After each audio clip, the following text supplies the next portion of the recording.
Bismillahirrahmanirrahim. Assalamualaikum warahmatullahi wabarakatuh. Dan selamat pagi. Perkenalkan, nama saya Diva Tiara Masuki dari jurusan Teknik Elektronika D4 dalam mata kuliah Pendidikan Kewarganegaraan. Di sini saya akan menjelaskan secara singkat materi-materi yang telah dibawakan oleh Bapak Muhammad Asriyadi SPD MPD dari pertemuan awal hingga akhir. Yang pertama ada hakikat pendidikan kewarganegaraan. Konsep PKN menurut etimologis. Secara etimologis, pendidikan kewarganegaraan terbagi menjadi dua kata, yaitu pendidikan dan kewarganegaraan. Pendidikan berarti usaha sadar dan terencana untuk mewujudkan suasana belajar dan proses pembelajaran agar peserta didik secara aktif mengembangkan potensi dirinya. Sedangkan kewarganegaraan adalah segala hal ihwal yang berhubungan dengan warga negara. Secara yuridis, pendidikan kewarganegaraan dimaksudkan untuk membentuk peserta didik menjadi manusia yang memiliki rasa kebangsaan dan cinta tanah air. Secara terminologis, pendidikan kewarganegaraan adalah program pendidikan yang berintikan demokrasi politik, diperluas dengan sumber-sumber pengetahuan lainnya, pengaruh-pengaruh positif dari pendidikan sekolah, masyarakat, dan orang tua. Kesemuanya itu diproses guna melatih para siswa untuk berpikir kritis, analitis, dan bertindak demokratis dalam mempersiapkan hidup. Pentingnya PKN di negara kita. Negara perlu menyelenggarakan pendidikan kewarganegaraan karena setiap generasi adalah orang-orang baru yang harus mendapat pengetahuan, sikap atau nilai, dan keterampilan agar mampu mengembangkan warga negara yang memiliki watak atau karakter yang baik dan cerdas untuk hidup dalam kehidupan berbangsa, bermasyarakat, dan bernegara sesuai dengan demokrasi konstitusional. Historis PKN di Indonesia. Secara historis, PKN Indonesia awalnya diselenggarakan oleh organisasi pergerakan yang bertujuan untuk membangun rasa kebangsaan dan cita-cita Indonesia merdeka. Secara sosiologis, PKN Indonesia dilakukan pada tataran sosial kultural oleh para pemimpin di masyarakat yang mengajak untuk mencintai tanah air dan bangsa Indonesia. Secara politis, PKN Indonesia lahir karena tuntutan konstitusi atau Undang-Undang Dasar 1945 dan sejumlah kebijakan pemerintah yang berkuasa sesuai dengan masanya. PKN di masa mendatang.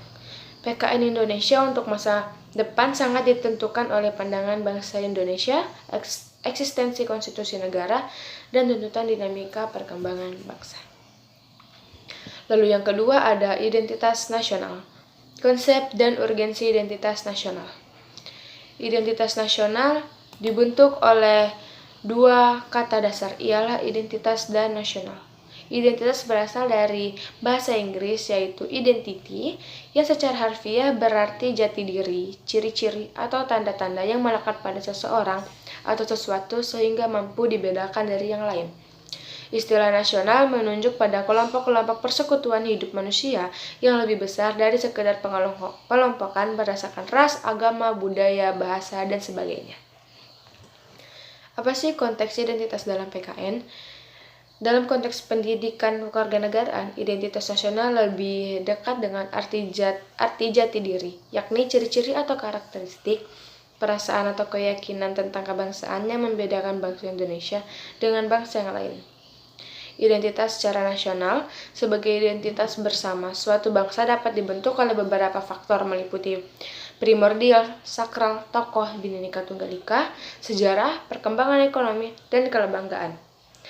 Bendera negara Indonesia, bahasa negara, dan lambang negara, serta lagu kebangsaan Indonesia merupakan identitas nasional bagi negara Indonesia yang telah diatur lebih lanjut dalam Undang-Undang Republik Indonesia Nomor 24 Tahun 2009. Secara historis, identitas nasional Indonesia ditandai ketika munculnya kesadaran rakyat sebagai bangsa yang sedang dijajah oleh bangsa lain pada tahun 1908 yang dikenal dengan masa kebangkitan nasional. Apa sih pentingnya identitas? Identitas nasional sangat penting bagi bangsa Indonesia karena bangsa Indonesia dapat dibedakan dan sekaligus dikenal oleh bangsa lain. Identitas nasional bagi sebuah negara bangsa sangat penting bagi kelangsungan hidup negara bangsa karena dapat mempersatukan negara bangsa. Dan yang terakhir, identitas nasional penting bagi kewibawaan bangsa dan negara Indonesia sebagai ciri khas bangsa. Lalu yang ketiga, ada identitas nasional secara unsur-unsur dinamika dan tantangan identitas nasional. Dinamika identitas nasional di kehidupan sehari-hari yang pertama, lunturnya nilai-nilai luhur dalam praktik kehidupan berbangsa dan bernegara. Contohnya, rendahnya semangat gotong royong, kepatuhan membayar pajak, kepatuhan hukum, kesantunan, kepedulian, dan lain-lain. Yang kedua ada nilai-nilai Pancasila. Belum menjadi acuan sikap dan perilaku sehari-hari seperti perilaku jalan pintas, tindakan serba instan, menyontek, kebiasaan merokok di tempat umum, dan lain-lain. Yang ketiga, lebih bangga menggunakan bendera asing daripada bendera merah putih, lebih bangga menggunakan bahasa asing daripada menggunakan bahasa sendiri. Tantangan yang dihadapi. Menurut Tilar, tahun 2007, Pancasila telah terlanjur tercemar dalam Orde Baru yang telah menjadikan Pancasila sebagai kendaraan politik untuk mempertahankan kekuasaan yang ada. Liberalisme politik terjadi pada saat awal reformasi, yakni pada pasca pemerintahan Orde Baru. Permasalahannya terletak pada sejauh mana warga negara Indonesia memahami dan menyadari dirinya sebagai warga negara yang baik yang beridentitas sebagai warga negara Indonesia. Oleh karena itu, warga negara yang baik akan berupaya belajar secara berkelanjutan agar menjadi warga negara bukan hanya yang baik tetapi juga cerdas. To be smart and good citizen. Yang keempat ada integrasi nasional, konsep dan urgensi nasional. Pengertiannya yaitu istilah integrasi nasional dalam bahasa Inggris ada dua, yaitu integrasi, national integration. Integration berarti kesempurnaan atau keseluruhan, sedangkan nation artinya bangsa sebagai bentuk persekutuan dari orang-orang yang berbeda latar belakangnya, berada dalam satu wilayah dan di bawah satu kekuasaan politik. Jenis-jenis integrasi terbagi menjadi 5, yaitu integrasi bangsa, integrasi wilayah, integrasi nilai, integrasi elit massa, dan tingkah laku. Menurut Myron Weiner, dalam Surbakti tahun 2010, dalam negara merdeka, faktor pemerintah yang berkeabsahan legitimate merupakan hal penting bagi pembentukan negara bangsa. Hal ini disebabkan tujuan negara hanya akan dapat dicapai apabila terdapat suatu pemerintah yang mampu menggerakkan dan mengarahkan seluruh potensi masyarakat agar mau bersatu dan bekerja sama. Perkembangan sejarah integrasi di Indonesia, menurut Suroyo tahun 2002, ternyata sejarah menjelaskan bangsa kita sudah mengalami pembangunan integrasi sebelum bernegara Indonesia yang merdeka. Menurutnya, ada 3 model integrasi dalam sejarah perkembangan integrasi di Indonesia, yakni model integrasi Imperium Majapahit, model integrasi kolonial, dan model integrasi nasional Indonesia. Lalu yang kelima, materi yang kelima yaitu integrasi nasional dalam dinamika dan tantangan integrasi nasional. Sejak kita bernegara tahun 1945, upaya membangun integrasi secara terus-menerus dilakukan. Terdapat banyak perkembangan dan dinamika dari integrasi yang terjadi di Indonesia. Dinamika integrasi sejalan dengan tantangan zaman waktu itu. Dalam upaya mewujudkan integrasi nasional Indonesia, tantangan yang dihadapi datang dari dimensi horizontal dan vertikal. Dalam dimensi horizontal, tantangan yang ada berkenaan dengan pembelaan horizontal yang berakar pada perbedaan suku, agama, ras, dan geografi. Sedangkan dalam dimensi vertikal, tantangan yang ada adalah berupa celah perbedaan antara elit dan massa, di mana latar belakang pendidikan kekotaan menyebabkan kaum elit berbeda dari massa yang cenderung berpandangan tradisional. Masalah yang berkenaan dengan dimensi vertikal lebih sering muncul ke permukaan setelah berbaur dengan dimensi horizontal, sehingga hal ini memberikan kesan bahwa dalam kasus Indonesia, dimensi horizontal lebih menonjol daripada dimensi vertikalnya. Masih besarnya ketimpangan dan ketidakmerataan pembangunan dan hasil-hasil pembangunan dapat menimbulkan berbagai rasa tidak puas dan keputusan di masalah sara, suku, agama, ras, dan antar golongan lainnya. Di era globalisasi, tantangan itu ditambah oleh adanya tarikan global di mana keberadaan negara bangsa sering dirasa terlalu sempit untuk mewadahi tuntutan dan kecenderungan global. Dengan demikian, keberadaan negara berada dalam 2 tarikan sekaligus, yaitu tarikan dari luar berupa globalisasi yang cenderung mengabaikan batas-batas negara bangsa, dan tarikan dari dalam berupa kecenderungan menguatnya ikatan-ikatan yang sempit seperti ikatan etnis, kesukuan, atau kedaerahan. Lalu ada jenis integrasi. Jenis integrasi terbagi menjadi 5, yaitu integrasi bangsa, wilayah, nilai, elit massa, dan integrasi tingkah laku. Yang keenam ada konstitusi negara, konsep dan urgensi konstitusi negara. Dalam arti sempit, konstitusi merupakan suatu dokumen atau seperangkat dokumen yang berisi aturan-aturan dasar untuk menyelenggarakan negara. Sedangkan dalam arti luas, konstitusi 113 merupakan peraturan baik tertulis maupun tidak tertulis yang menentukan bagaimana lembaga negara dibentuk dan dijalankan. Pentingnya konstitusi agar dapat membatasi kekuasaan pemerintah atau penguasa negara. Konstitusi negara di suatu sisi dimaksudkan untuk membatasi kekuasaan penyelenggaraan negara dan di sisi lain untuk menjamin hak-hak dasar warga negara.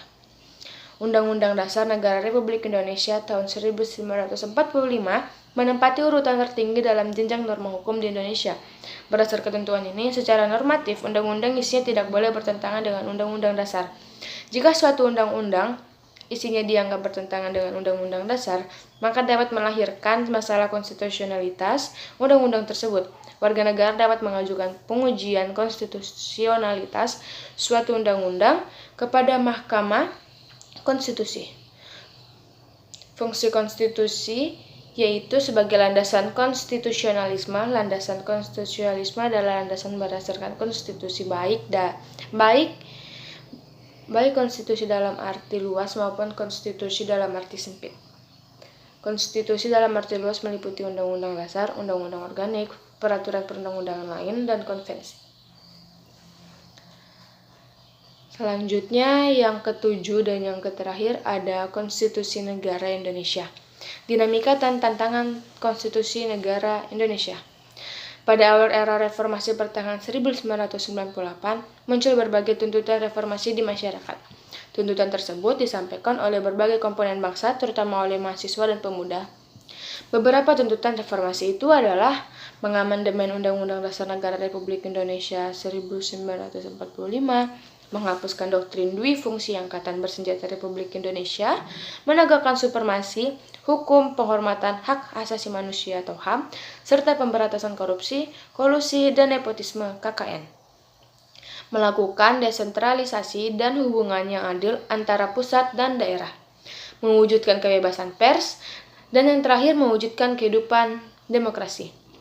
Dalam perkembangannya, tuntutan perubahan Undang-Undang Dasar Negara Republik Indonesia 1945 menjadi kebutuhan bersama bangsa Indonesia.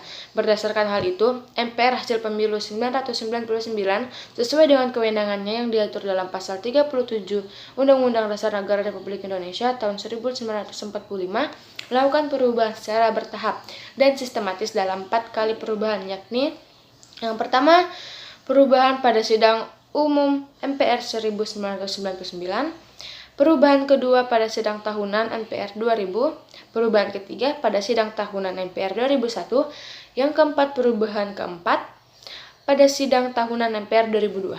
Sampai saat ini perubahan yang dilakukan terhadap Undang-Undang Dasar Negara Republik Indonesia 1945 sebanyak 4 kali, yakni pada tahun 1999, tahun 2000, tahun 2001, dan tahun 2002. Perubahan yang dilakukan dimaksudkan guna menyesuaikan dengan tuntutan dan tantangan yang dihadapi saat itu. Persoalan bangsa dan tantangan yang dihadapi saat itu tentunya berbeda dengan awal reformasi. Sekian itu dia materi dari saya. Jika ada salah mohon dimaafkan. Wassalamualaikum warahmatullahi wabarakatuh.